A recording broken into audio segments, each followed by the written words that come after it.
दोस्तों स्वागत है सभी का एग्जाम सिद्धमस यूट्यूब चैनल पर। आज की इस वीडियो में देखने वाले हैं एक बिल्कुल नया model paper physics class 11th का भौतिक विज्ञान कक्षा 11 का ये मॉडल पेपर देखने वाले हैं। वीडियो को लास्ट तक देखेंगे और ये वीडियो आप कौन से शहर कौन से गांव से देख रहे हो अपने शहर या गांव का नाम ज़रूर कमेंट बॉक्स में लिखना।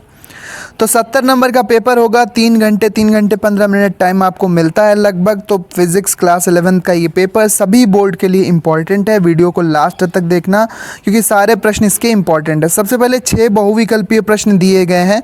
सबसे पहला है कि एक मशीन 200 जूल कार्य 8 सेकंड में करती है। मशीन की सामर्थ्य निकालिए। कितनी होगी? 25 वाट, 25 जूल, 1600 जूल सेकेंड या फिर 25 जूल सेकेंड। इसके बाद लिखा हुआ है कि ml2t-2 किस भौतिक राशि की विमा है? कार्य की, बल की, संवेग की या तनाव की। अगला है वेक्टर दिया है इसकी वेक्टर दिया है, ठीक है। यहाँ पर ये वेक्टर दिया है i cap plus 2j cap plus 3k cap की दिशा में एकांक सदिश कौन होगा? ठीक है, यहाँ पर 3 ऑप्शन दिए हैं। उसके बाद या फिर इनमें से कोई नहीं। इसके बाद 2 सदिश 2i प्लस 5j और 3j प्लस 4k, इसका अदिश गुणनफल क्या होगा? अदिश गुणन क्या होगा? अगला है एक पिंड अचल चाल से गतिमान है, इसमें त्वरण संभव है ऋजुरेखीय गति में या परवलयाकार में, वृत्तीय गति में या कभी नहीं।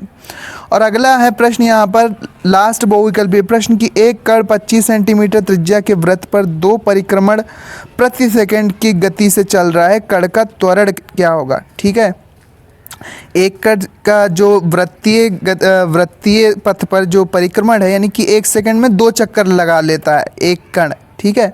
तो उसका क्या पूछ रहे हैं कि उसका त्वरण क्या होगा कण का? 100 पाई या 10 पाई या 10 पाई स्क्वायर या 100 पाई स्क्वायर। अब अति लघु उत्तरीय प्रश्न 3 नंबर वाले प्रश्न आ गए हैं यहाँ पर। कोणीय विस्थापन तथा कोणीय संवेग, सरल प्रश्न ज़रूर तैयार करके जाना। अगला प्रश्न है मूल राशियाँ कितने प्रकार की होती हैं, इनके नाम लिखो। अभिकेंद्र बल क्या होता है? F बराबर mv² प्लस r, ठीक है। सूत्र लिखना है, F बराबर क्या होता है? mv² अपान r अभिकेंद्र बल, और इसका सूत्र और मात्रक लिख देना है। बल का मात्रक तो न्यूटन ही होगा। 2 वेक्टर के सदिश गुणन को परिभाषित करो। अगला प्रश्न है जड़त्व किसे कहते हैं? जड़त्व के बारे में पूछा गया है। संवेग तथा आवेग को परिभाषित कीजिए। संवेग और आवेग क्या होते हैं? इसके बाद लघु उत्तरीय प्रश्न पूछे जाएंगे। 5 नंबर के 5 प्रश्न। इसमें सबसे पहला सदिश पर पूछा गया है कि एक सदिश A दिया है, A वेक्टर दिया है 2i plus 2j minus 2k और B वेक्टर दिया है 7i plus 5j plus 2k। तो A और B वेक्टर का डॉट निकालना है आपको, ठीक है। अदिश गुणनफल निकालना है। इसके बाद न्यूटन के दूसरे नियम से F बराबर ma को सिद्ध करना है। F बराबर ma यानी बल बराबर द्रव्यमान गुणे त्वरण आपको सिद्ध करना है। 1 न्यूटन को डाइन में बदलना है। 1 न्यूटन में कितने डाइन होते हैं? अभिकेंद्र त्वरण की परिभाषा ज्ञात कीजिए, सूत्र तथा मात्रक लिखिए। इसके बाद एक कण 25 सेंटीमीटर त्रिज्या के वृत्तीय पथ पर 10 मीटर पर सेकंड के रेखीय चाल से गतिमान है, तो इसका आवर्तकाल t निकालना है, यानी कि एक चक्कर कितने समय में लगाएगा। कार्य किसे कहते हैं? 1 जूल को परिभाषित करो। तो बिल्कुल बेसिक प्रश्न है, कोई यहाँ पर कठिन प्रश्न नहीं अभी तक मिले हैं। बिल्कुल बेसिक प्रश्न है, जो बेसिक सूत्र होते हैं उनको तैयार करो। बेसिक परिभाषाएं और मात्रक सभी का आपको आना चाहिए बच्चों। दीर्घोत्तरीय प्रश्न किन्हीं 3 खंडों को करना है। 8 नंबर का हर एक प्रश्न होगा, ठीक है। पहला है किसी पिंड का लिफ्ट में भार ज्ञात कीजिए। कब ज्ञात करना है? जब लिफ्ट A त्वरण से ऊपर की ओर जा रही हो और जब लिफ्ट A त्वरण से नीचे की ओर आ रही हो, तो इसमें पिंड का भार हमें निकालना है। इसके बाद दूसरा प्रश्न है कि मोड़ पर सड़कों व रेल की पटरियों पर ढलाव क्यों रखा जाता है अथवा झुकाव कोण का सूत्र क्या होता है? मोड़ अथवा सड़कों पर रेल की पटरियों पर ढलाव रखा जाता है अथवा झुकाव का कोण का सूत्र क्या होगा? और तीसरा प्रश्न है 2 वेक्टर दिए हैं। A वेक्टर दिया है 9i minus 9j plus 3k और B वेक्टर दिया है 3i plus 5j minus 9k। तो A और B तथा A और यानी कि डॉट और क्रॉस अदिश गुणनफल भी निकालना है और सदिश गुणनफल भी निकालना है। तो बेसिक है ये कि अदिश और सदिश गुणनफल हमें निकालना आना चाहिए।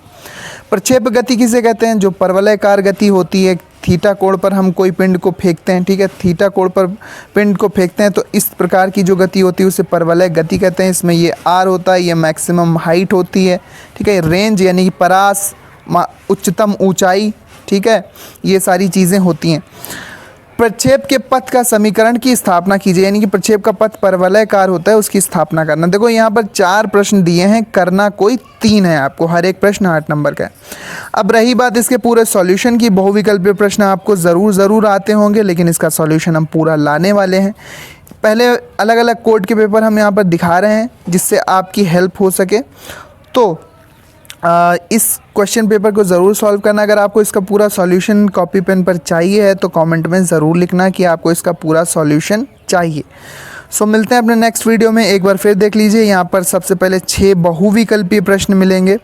6 बहुविकल्पीय प्रश्न दिए जाएंगे, ठीक है। क्लास 11th का बिल्कुल बेसिक प्रश्न है, वृत्तीय गति से है, कोणीय विस्थापन, कोणीय वेग पूछा गया है, मूल राशियां, मूल मात्रक, ये सारी चीज़ें तैयार करना है। अभिकेंद्र बल, अभिकेंद्र त्वरण पर प्रश्न आया है। जड़त्व किसे कहते हैं? जड़त्व किसे कहते हैं कि कोई भी वस्तु विराम अवस्था में है तो वो विराम अवस्था में ही रहती है, अगर गतिमान अवस्था में ही है तो गतिमान अवस्था में ही रहती है। कब तक? जब तक उस पर कोई बाह्य बल आरोपित ना किया जाए, ठीक है। तो इसे जड़त्व कहते हैं, इनर्शिया कहते हैं। संवेग और आवेग को परिभाषित कीजिए। तो P बराबर क्या होता है? द्रव्यमान इंटू वेग, ये संवेग होता है।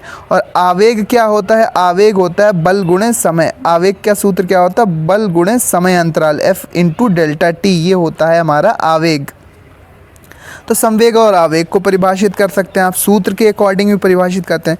तो 12वीं में जब जाओगे तो इसी तरह से आपको बेसिक सूत्र पता होना चाहिए, उसी से हम परिभाषा बना सकते हैं, उसी से हम मात्रक भी निकाल सकते हैं, उसी से हम डेरिवेशन में भी उससे हमें हेल्प मिलती है। तो अगर इस तरह से अपनी तैयारी करोगे तो डेफिनेटली आपको अच्छे से 12th में अच्छे मार्क्स आएंगे, 11th में भी अच्छे मार्क्स आएंगे। तो वेक्टर ए और वेक्टर बी पर प्रश्न पूछे गए हैं। डॉट और क्रॉस जो गुणनफल होता है, सदिश और अदिश गुणनफल, इनको हम सीखेंगे।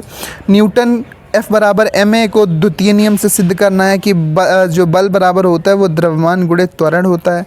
1 न्यूटन को डाइन में बदलना है। अभिकेंद्र त्वरण की परिभाषा दीजिए, ठीक है। अभिकेंद्र त्वरण की परिभाषा दीजिए। और फिर यहाँ पर एक न्यूमेरिकल वृत्तीय पथ पर पूछा गया है कि 25 सेंटीमीटर के त्रिज्या के वृत्तीय पथ पर एक 10 मीटर पर सेकंड के रेखीय चाल से, तो इसका आवर्तकाल यानी एक चक्कर कितने समय में लगेगा। आवर्तकाल हो गया, आवृत्ति हो गया, ये सारी चीज़ें बेसिक हैं, बिल्कुल अच्छे से आपको आना चाहिए। लिफ्ट में आपको पिंड का, किसी पिंड के लिफ्ट में भार बताना है सूत्र के अकॉर्डिंग, क्योंकि लिफ्ट में वस्तु भारहीन भी हो जाती है।